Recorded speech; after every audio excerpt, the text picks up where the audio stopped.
大家好，我是易彤。现在呢，我们就在飞往夏威夷的飞机上。我们呢是从洛杉矶出发，飞到夏威夷檀香山所在的欧胡岛，全程呢大概呢就是6个小时左右。接下来呢，我就简单说一说夏威夷。首先，夏威夷州呢就位于太平洋的中部，是由一片群岛构成，主要的岛屿呢有8个。我自己总结下呢，其中比较大的岛屿呢就是5个，分别呢就是可爱岛、夏威夷首府檀香山所在的欧胡岛、摩洛凯岛、毛伊岛和以夏威夷命名的夏威夷大岛。其中摩洛凯岛呢没有大型超市，比如沃尔玛和 Costco， 所以我个人认为呢，比较适合长时间观光的岛呢就是4个，分别呢就是可爱岛、欧胡岛、毛伊岛和夏威夷大岛。可以看到现在飞机已经降落到了这个檀香山机场，也就是活努鲁鲁机场，它的简称呢就是 HNL。 为什么叫檀香山呢？其实是因为这边盛产檀木，所以华人的通称呢是檀香山，而正常音译的名字呢其实是活努鲁鲁。现在呢可以看到飞机马上就要停到航站楼了，旁边这个飞机就是夏威夷航空的飞机了，可以看到这个夏威夷航空的图标。接下来我们就要说一说我们住的地方。我们现在住的地方呢就是维基基海滩，算是檀香山欧胡岛这边最大最繁华的海滩，因此呢这边的购物中心、旅店、游人、饭店都非常多。接下来我们就看一看清晨下的这个维基基海滩。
现在我们正准备开往这个维基基海滩附近的一座山，叫钻石头山。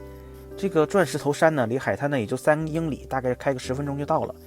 这个山呢，其实正面看的话，其实看不出有什么好的。从天空往下看呢，是可以看出它是一个像是火山聚流出的一个盆地的感觉。现在可以看到一路上这边还是非常繁华的，基本上跟开着车在美国普通的街道上开的感觉是一样的。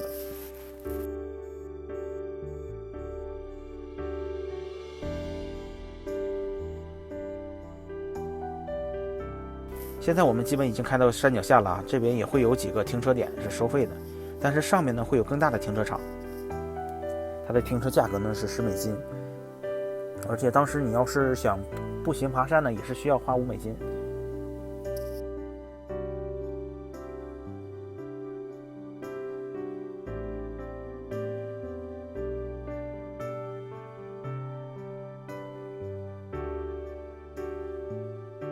穿过这个隧道呢，就到山底下这个最近的这个停车场了。这边还是有员工会负责收费的。但是可以看到呢，如果赶上高峰期呢，其实还是很容易就是等不到停车位的。我们现在这个时间点其实人稍微有点多啊，所以说还是需要先在边上排队，等别的车走我们再进去。不过有园区工作人员指挥吧，其实还会显得有秩序一点。接下来我们就是看一看这个山景吧。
看完钻石头山之后呢，我们就要开往下一个景点，就是亚利桑那纪念馆，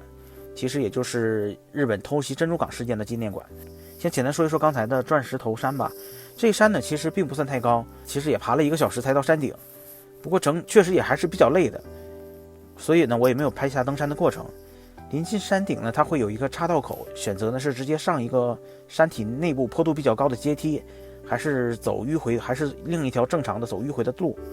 我选择呢是坡度高的这个阶梯，走上去之后脚基本已经麻了，但是我觉得体力比较好的人一般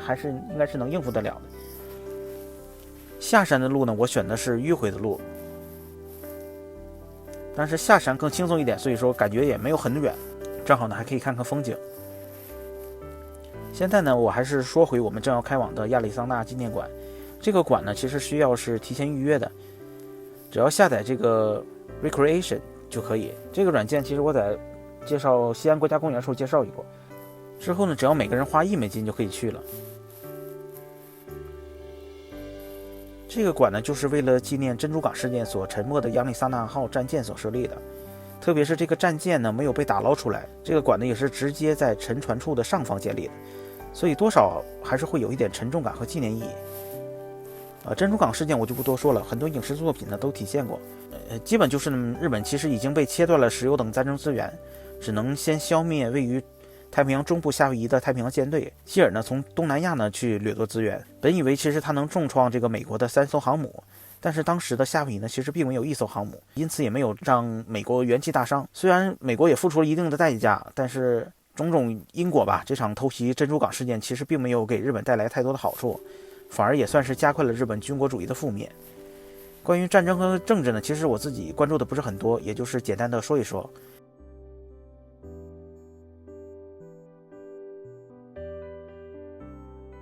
现在可以看到我们已经到了这边的停车场了，其实离得也不是很远。这边的安检呢其实相对比较严格一点啊，除了单独拿一个相机呢，其实你不能背背包和挎包。不过旁边呢它有一个亭子，就是会有收费的人工存宝点，大概也就是几美金。接下来我们就进去了解一下亚利桑那纪念馆和珍珠港事件。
现在我们就要接着开了。我们现在打算的话，就是一口气开到这个古兰尼牧场附近。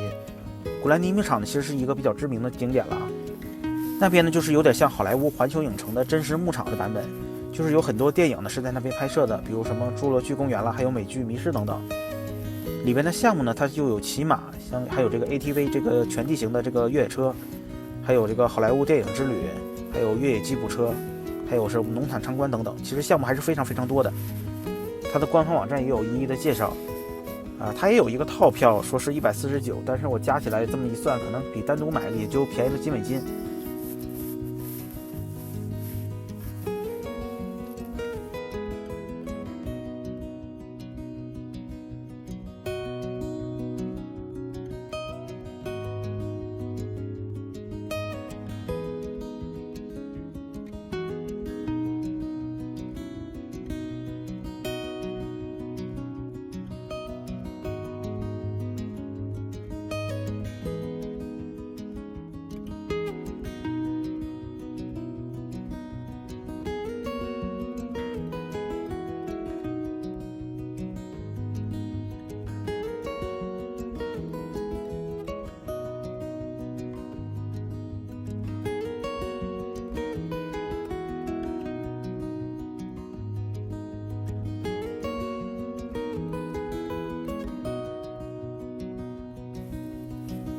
现在可以看到我们已经开到牧场附近了，这一片山区是郁郁葱葱的，其实非常好看。这旁边呢正好有一个比较大的公园，我们就停下来去看一看。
看完了这个公园呢，感觉可能这个牧场周边的公园都会这么好，那估计这个牧场应该也会更好。但是我们行程安排比较紧嘛，所以说，因为它每一个活动大概都要1-2个小时，所以我们也就是简单去门口转一圈看一看就好了。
古兰尼米场之后呢，我们就打算沿着海边来一趟环海之旅啊，就是打算呢先把欧胡岛、檀香山这边东部的海滩呢都逛一逛。檀香山东部海岸线这边呢，其实有一个海湾叫恐龙湾，这个海湾呢其实是一个唯一的收费的海湾，每个人呢是$25，小孩子呢是免费的。它呢是每周1到周2休息，每天大概就接纳1000个客人。我们正巧工作也没有做好，所以没预约上，稍微有点遗憾啊。接下来我们还是沿着海边开吧。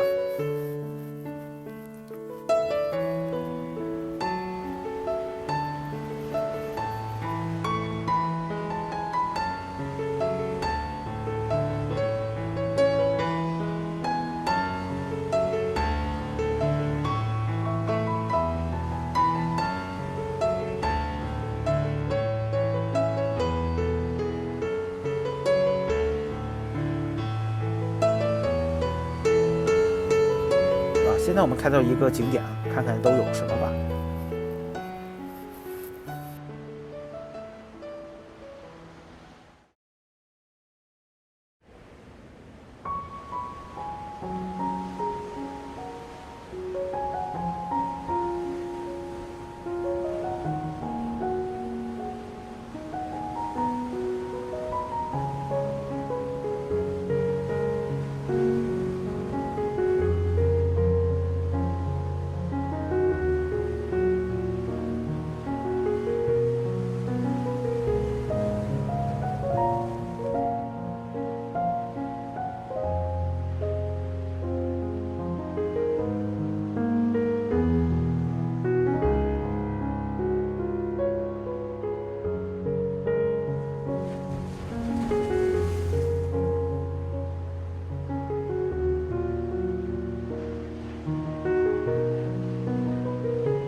看完这个点呢，我们就接着我们的海边之旅啊。刚才这个景点呢，突出了一大片的断层岩体，还是很好看的。其实也是可以走过去的，虽然浪很大吧，风也很大，但是感觉其实没有那么危险。不过当然我不推崇大家一定要走过去啊，一切还是小心安全第一。现在呢，我们就要开往下一个景点啊，那边好像是有一个熔岩洞，一个小型的间接喷泉。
现在我们又要接着出发了。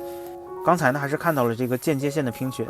虽然不明显吧，虽然跟浪花在一起，所以说显得不是很明显，但是还是有一种这种喷泉的效果。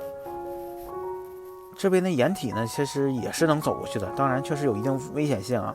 而且不过它旁边还有一个小沙滩和熔岩洞，我们是有点急于赶路了，所以就没有去。如果大家时间充裕呢，个人建议还可以去走一走看一看。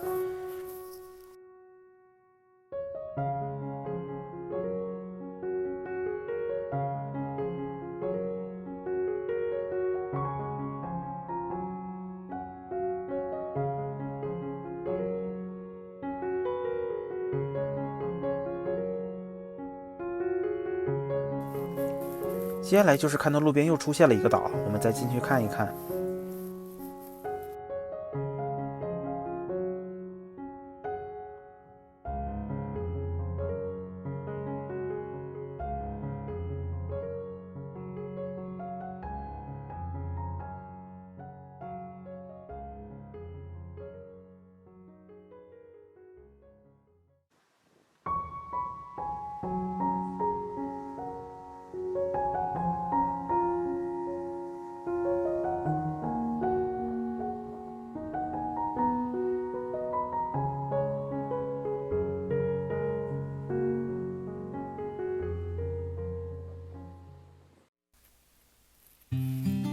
现在我们就是要往回走了。天黑前呢，其实它旁边山区内呢还有一个景点，就叫帕努阿帕里大风口。再趁着天黑前嘛，我们再去看一看这个景点。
看完这个景点之后呢，檀香山之旅基本就告一段落了。最后呢，我简单总结一下。首先，檀香山火奴鲁鲁呢，作为夏威夷的首府和经济中心，除了海边和山区这边，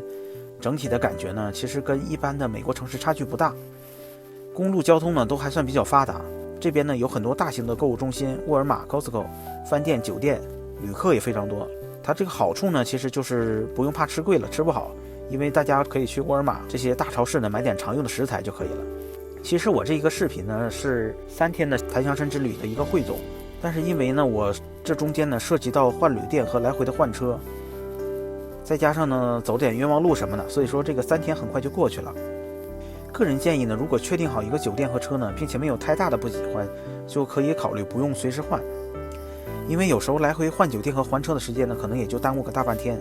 当然，如果你的行程很宽松，那么确实可以多看看几家酒店做一个对比。我个人选择的酒店是2个性价比还算可以的酒店，一个叫阿斯顿维吉街海滩环形酒店，这个酒店呢，它就是一个海景房，阳台呢就可以能直接看到海，但是呢它没有独立的停车场，